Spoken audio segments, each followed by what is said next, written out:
वक्त जैसे medical equipments की बात करें या दवाओं पर बात करें तो उन पर जो जीएसटी लग रहा है, क्या उसे कम होना चाहिए जिसकी वजह से जो आम आदमी है उसके लिए भी जो इलाज है वो थोड़ा किफ़ायती हो सके? कैंसर, डायलिसिस जो बहुत ही ज़्यादा क्रिटिकल बीमारियां हैं, या ऐसे कुछ स्पेशल ट्रीटमेंट्स हो गए जिस पर कि एक आम आदमी की पूरी लाइफ सेविंग्स ही लग जाती है। बजट को और इंक्रीज़ करना चाहिए, स्पेशली हेल्थ केयर सेक्टर में, क्योंकि हेल्थ केयर सेक्टर एक बहुत ही बेसिक सेक्टर है जिस पे गवर्नमेंट का ध्यान होना चाहिए।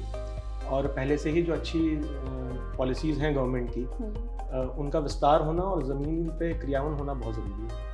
1 फरवरी को फाइनेंस मिनिस्टर निर्मला सीतारमण देश के बजट को अनाउंस करने वाली हैं और हर सेक्टर की तरह हेल्थ केयर सेक्टर की भी इस बजट को लेकर काफी सारी उम्मीदें हैं। और हेल्थ केयर सेक्टर इस बजट को किस नजर से देख रहा है, उनकी क्या एक्सपेक्टेशंस हैं, ये जानने के लिए हम पहुंचे हैं धन्वंतरी सुपर स्पेशलिटी हॉस्पिटल के managing director doctor S Venkateshwar से बात करने के लिए। Sir, welcome to GMT news. Thank you. Sir, सबसे पहले मैं पूछूंगी कि इस बजट को लेकर के हेल्थ केयर सेक्टर की अपनी क्या एक्सपेक्टेशंस हैं, या वो इस बजट को किस नजर से देख रहा है?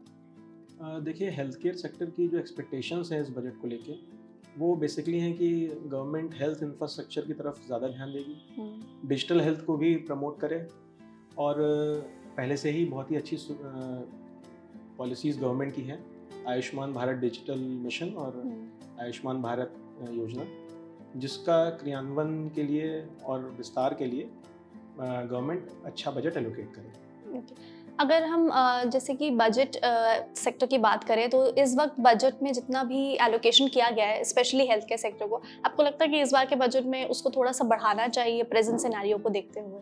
हाँ, बिल्कुल, गवर्नमेंट को बजट को और इंक्रीज़ करना चाहिए, स्पेशली हेल्थ केयर सेक्टर में, क्योंकि हेल्थ केयर सेक्टर एक बहुत ही बेसिक सेक्टर है जिस पे गवर्नमेंट का ध्यान होना चाहिए। और पहले से ही जो अच्छी पॉलिसीज़ हैं गवर्नमेंट की, उनका विस्तार होना और ज़मीन पे क्रियान्वयन होना बहुत ज़रूरी है। और इस वक्त जैसे मेडिकल इक्विपमेंट्स की बात करें या दवाओं पर बात करें तो उन पर जो जीएसटी लग रहा है, क्या उसे कम होना चाहिए जिसकी वजह से जो आम आदमी है उसके लिए भी जो इलाज है वो थोड़ा किफ़ायती हो सके? हाँ, बिल्कुल। देखिए, लाइफ सेविंग मेडिकल इक्विपमेंट और जो मेडिसिन्स हैं, उन पे जीएसटी कम होना और रेशनलाइज होना इसलिए भी ज़रूरी है क्योंकि ये सीधा हमारे हॉस्पिटल्स पे इफ़ेक्ट डालता है और हॉस्पिटल्स के वर्किंग कैपिटल पे असर डालता है।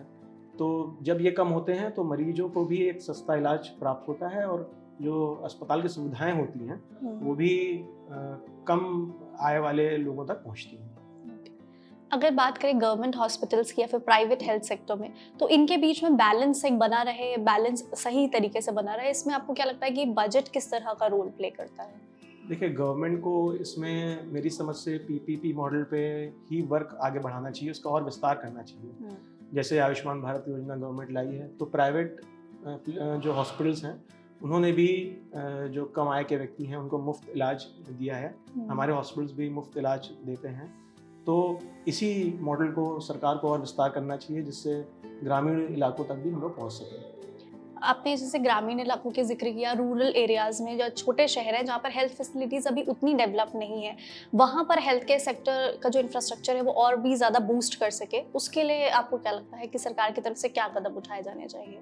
गवर्नमेंट को इसमें कुछ ऐसे टैक्स इंसेंटिव्स लाने चाहिए हॉस्पिटल्स के लिए कि, और सस्ती ज़मीनें और फाइनेंस ऑप्शंस, अगर कोई हॉस्पिटल ग्रामीण इलाकों में खोलना चाह रहा है प्राइवेट प्लेयर, तो उसको ऐसे चीज़ें गवर्नमेंट अगर यदि प्रोवाइड कराए तो जो प्राइवेट हॉस्पिटल्स होंगे वो भी इंटरेस्टेड होंगे ग्रामीण इलाकों तक पहुंचने के लिए। ओके। और अगर एक सुझाव अगर एक फाइनेंस मिनिस्टर को देना हो डायरेक्टली कि ये सुझाव करने से आम आदमी के लिए जो इलाज है वो और थोड़ा किफ़ायती और उनके बजट में हो सके, उसके लिए आपको क्या लगता है कि क्या एडवाइस है देना चाहिए आप अपने हिसाब से?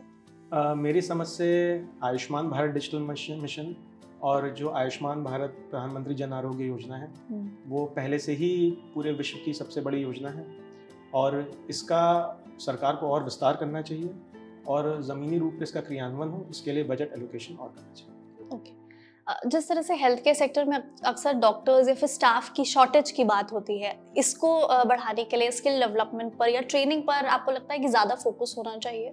हाँ, इसमें गवर्नमेंट को सुपर स्पेशलिटी ट्रेनिंग के लिए और इंस्टीट्यूट्स खोलने चाहिए, और साथ में ही नर्सिंग और मेडिकल की सीट्स बढ़ानी चाहिए। इसके अलावा एआई का ज़माना है, तो एआई के द्वारा भी टीचिंग बढ़ानी चाहिए जिससे ग्रामीण क्षेत्रों में भी जो पैरामेडिकल स्टूडेंट्स हैं उन तक नई नई टेक्नोलॉजी पहुँचे। ओके। जिस तरह से जो ऐसी ट्रीटमेंट्स होती हैं जैसे कैंसर, डायलिसिस, जो बहुत ही ज़्यादा क्रिटिकल बीमारियां हैं, या ऐसे कुछ स्पेशल ट्रीटमेंट्स हो गए जिस पर कि एक आम आदमी की पूरी लाइफ सेविंग्स ही लग जाती है, तो क्या ऐसे ट्रीटमेंट्स को लेकर के आपको लगता है कि बजट में कुछ स्पेशल फंड्स एलोकेट करने चाहिए सरकार को? हाँ, बिल्कुल ही सरकार को एलोकेट करने चाहिए और इसके लिए ऑलरेडी गवर्नमेंट प्रधानमंत्री जन आरोग्य योजना चालू कर रखी है गवर्नमेंट ने। बस उसमें बजट एलोकेशन जब ये बढ़ाएंगे, अन्य बीमारियों को भी इंक्लूड करेंगे, तो ये जो गरीब व्यक्ति है उस तक भी पहुँचेगी। एंड अगर हम बात करें मेडिकल एजुकेशन की, या फिर नए डॉक्टर्स और भी ज़्यादा आए इस फील्ड में, उसके लिए आपको क्या लगता है कि किस तरह से सरकार को इस दिशा में काम करना चाहिए? गवर्नमेंट को इंस्टीट्यूट्स नए खोलने चाहिए जिससे नंबर ऑफ़ सीट्स बढ़ें। ये स्पेशलिटी और सुपर स्पेशलिटी की सीट्स ज़्यादा बढ़ना ज़रूरी है हमारे भारत के लिए, और साथ में ही पैरामेडिकल ट्रेनिंग के भी नंबर ऑफ़ सीट्स बढ़ने चाहिए। Okay. And in terms of अगर हम डिजिटल हेल्थ की या टेलीमेडिसिन या एआई की जो आपने बात की, इसके लिए सरकार को क्या कड़े कदम उठाने चाहिए? मेरी समझ से सरकार को इसके लिए अलग से बजट एलोकेट करना चाहिए, जिसमें प्रिवेंटिव हेल्थ केयर और एआई द्वारा हेल्थ केयर एनालिसिस के लिए, जिससे एआई के में जो प्लेयर्स काम करना चाह रहे हैं उनको प्रोत्साहन मिले। आपने जैसे प्रिवेंटिव हेल्थ की बात की कि बीमारी से पहले ही जो एक इलाज होता है, उसके लिए आपको लगता है कि कुछ अलग से कोई स्टेप्स उठाए जा सकते हैं प्रिवेंटिव हेल्थ को और प्रमोट करने के लिए? प्रिवेंटिव हेल्थ को प्रमोट करने के लिए गवर्नमेंट को बेसिकली अवेयरनेस के लिए कैंपेन्स शुरू करने चाहिए, जिससे जो हमारी जनता है उसको पता लग सके कि प्रिवेंटिव हेल्थ केयर क्या है और क्या चीज़ें ऐसे करी जा सकती हैं कि बीमारी के आने से पहले ही उसकी रोकथाम कर सकें। जिस तरह से आपने आयुष्मान भारत जैसी योजना का जिक्र किया, और भी जैसे हेल्थ इंश्योरेंसेस हो गए, क्या आपको लगता है इन योजनाओं को लेकर के, या जो स्पेशली हेल्थ केयर को लेकर योजनाएं हैं, इनको लेकर बजट में कुछ चेंजेस होने चाहिए? जैसे हेल्थ इंश्योरेंस में तो अब 0% जीएसटी कर दिया है, विच इज़ आम आदमी के लिए काफ़ी अच्छी चीज़ है। आपको लगता है और ऐसी चीज़ें करनी चाहिए जिससे आम आदमी को और प्रोत्साहन मिल सके? हाँ, इसको एक तो अवेयरनेस होनी चाहिए कि हाँ, यहाँ पर इंश्योरेंस लीजिए जो लोग इंश्योरेंस ले सकते हैं। उसके अलावा आयुष्मान भारत ऑलरेडी वर्क कर रहा है, लेकिन सरकार को इसमें बजट एलोकेशन बढ़ाना चाहिए जिससे उसका विस्तार हो सके और हॉस्पिटल को समय पे पेमेंट्स मिले और ज़मीनी तौर पर क्रियान्वयन इसका हर जगह हो। जेनरिक मेडिसिन की बात करें तो इनको प्रमोट करने के लिए क्या किया जा सकता है? जेनरिक मेडिसिन को प्रमोट करने के लिए बेसिकली गवर्नमेंट को फिर से अवेयरनेस पे ही वर्क करना चाहिए। उनको क्लैरिटी लानी चाहिए आम जनता के बीच में कि जेनरिक मेडिसिन क्या है और जेनरिक मेडिसिन कहाँ कहाँ उपलब्ध है, कहाँ से जनता खरीद सकती है। तो यही होना चाहिए। Okay, thank you so much doctor, हमसे बात करने के लिए और हेल्थ केयर को लेकर अपने ओपिनियंस जो थे इस बजट को लेकर के हमसे शेयर करने के लिए। Thank you so much.